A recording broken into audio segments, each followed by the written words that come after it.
Kabayan, kumusta? Anong balita sa inyo?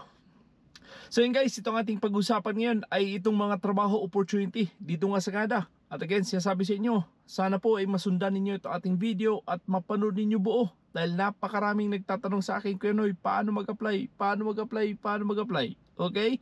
So sinasabi sa inyo, panoorin nyo buo dahil andito lahat sa mga videos ko yung mga impormasyon kung paano mag-apply at anong mga agency or anong website tayong pupuntahan. Okay? So, but again, sana po ay mapanood ninyo buo itong ating video ngayon.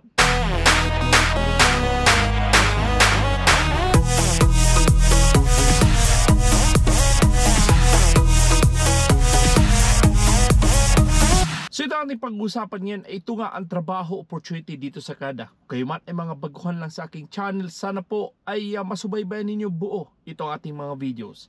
Dahil ito po ngayon ang ating pag-usapan ay poultry farm workers. Sana po ay masundan ninyo to at ito ay nasa Prince Edward Island.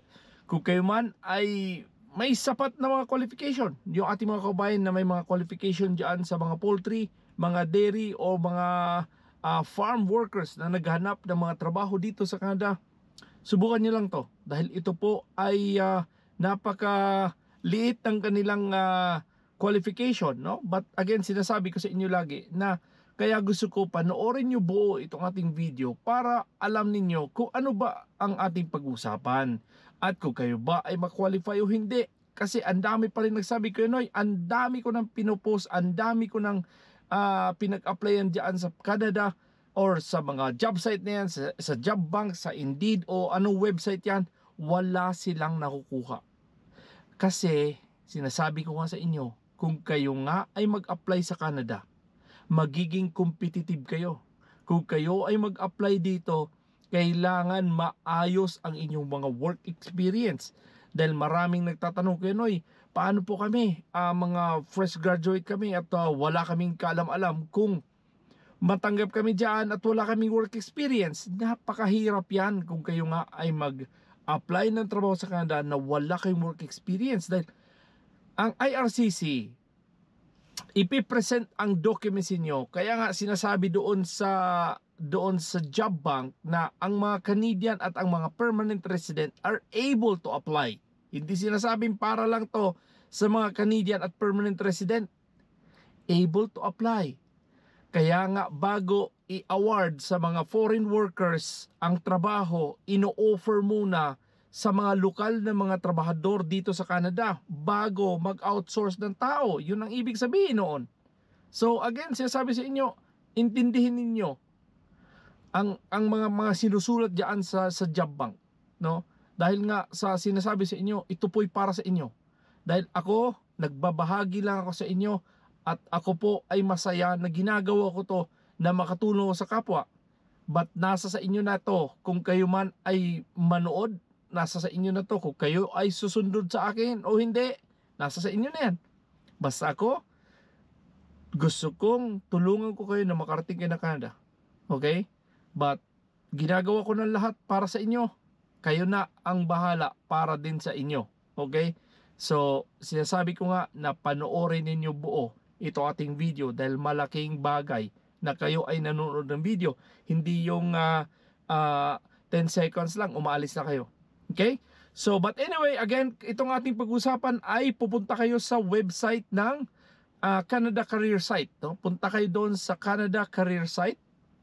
At andito, ang trabaho na to ay hanapin niyo yung poultry farm worker. Ito po ay nasa Prince Edward Island. At kung kayo man ay qualify dito, ito po ay Merck's Poultry Farm Limited ang pangalan ng company. At pwede kayo mag-sign in kayo dyan.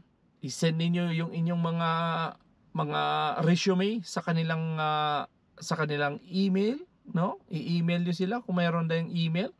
And then ito po ay no degree. Walang diploma, walang certificate na kinakailangan. No? So subukan nyo to, but ayusin ang inyong resume. Ano ba mga experience dito? Experience sa asset. Sinasabi ko nga sa inyo kanina. Kasi importante na mayroon kayong asset sa inyong or mayroon kayong mga work experience para kayo matanggap ng mga trabaho dito. Dahil kung wala kayong mga work experience, nako, mahirapan kayo. Promise ko sa inyo yan. Promise ko sa inyo yan. Okay? So ano bang mga responsibilities dito? Sinasabi ko sa inyo. Itong mga responsibilities ito, kung meron kayo, kopyahin nyo, ilagay nyo sa resume nyo. At kung meron pa kayong mga iba pang mga ginagawa sa inyong mga trabaho bilang isang trabahador sa farm or sa poultry farm, dagdagan nyo na lang. Okay? So malaking bagay din to. So ang responsibility and task ay sinasabi dito, monitoring animals health, plant cultivation and irrigation crops, feed and tend animals, operate and maintain farm machinery and equipment, no?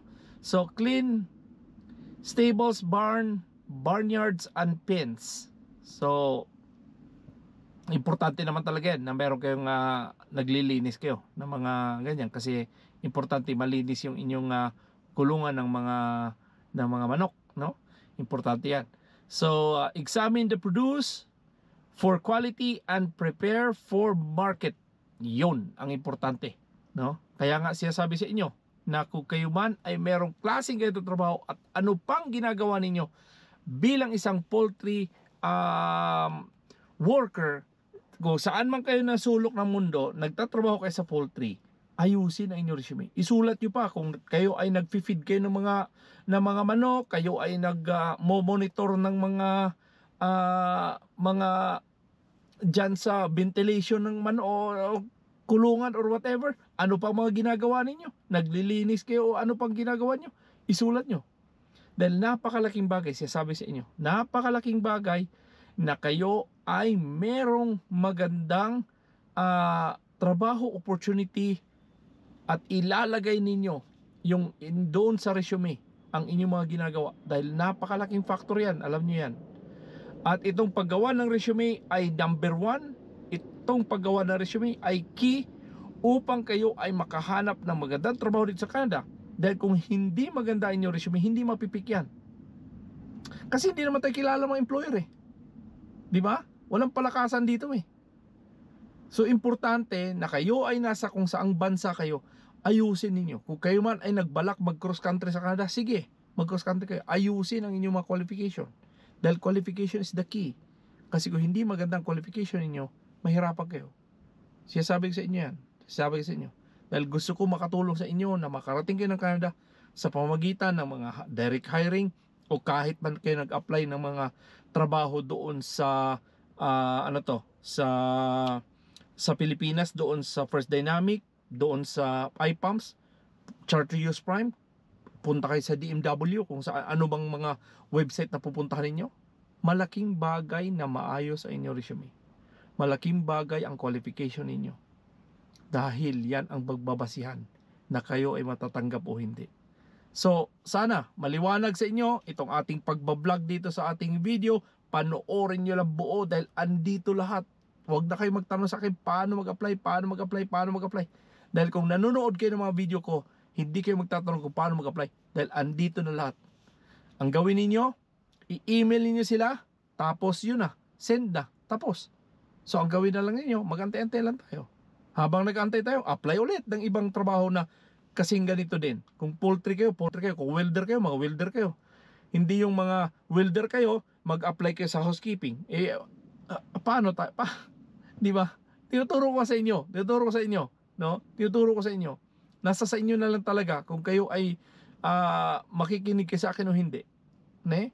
So, but again, pwede nyo i-share to ating video sa inyong mga kaibigan, kamag-anak na gusto at nagbalak pumunta sa Canada na katulad sa iyo. At kung meron kayong mga katanungan, mag-comment kayo sa baba. Huwag kayong magtanong sa akin kung paano mag-apply dahil talagang andito sa mga videos ko. Okay?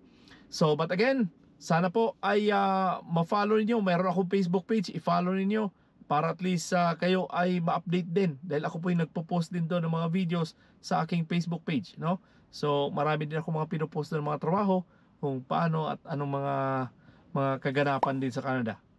So, ganoon pa man guys, sana po ay makonsider i-like, i-subscribe at huwag kalimutan lagi i-click ang notification bell para updated kayo tuwing meron ko ina-upload dito sa Canada.